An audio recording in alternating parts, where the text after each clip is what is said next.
एकीकडे सिडको कॉलनीतील जुन्या इमारतींच्या पुनर्विकासाचे वारे वाहत असतानाच दुसरीकडे याच मुद्द्यावरून आता सोसायट्यांमध्ये हिंसक वळण लागल्याचे पाहायला मिळत आहे।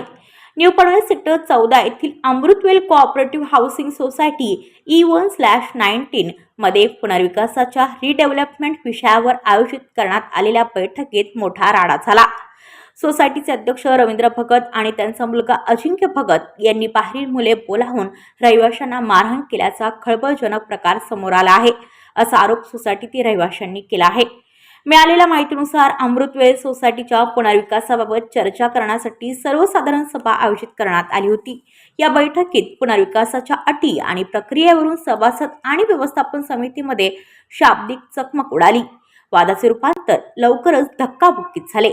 आरोप आहे की वादादरम्यान अध्यक्ष रवींद्र भगत यांचा मुलगा अजिंक्य भगत यांनी काही बाहेरील तरुणांना सोसायटीत पाचारण केले।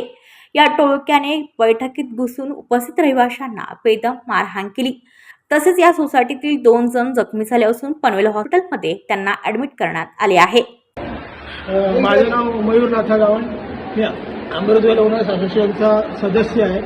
आमची इकडे स्कूलमध्ये इमारती आराखड्याबद्दल मीटिंग असताना अध्यक्ष रवींद्र भगत आणि त्याच्या मुलाने अजिंक्य भगत यांनी बाहेरून मुले मागून आम्हाला दोघा भावांना मारहाण केली। पाहू शकता तिथे विरण गावंड आहे माझा भाऊ आणि मी स्वतः मयूर गावंड आहे। आम्हाला लाथा बुक्क्या मारून बाहेरून मुले आणून त्यांनी मारहाण केलेली आहे। ब्युरो रिपोर्ट पनवेल वार्ता न्यूज। आपल्या परिसरातील बातम्या आमच्यापर्यंत पोहोचवण्यासाठी स्क्रीनवर दिलेल्या क्रमांकावर संपर्क साधू शकता। दूरध्वनी क्रमांक 8652414343।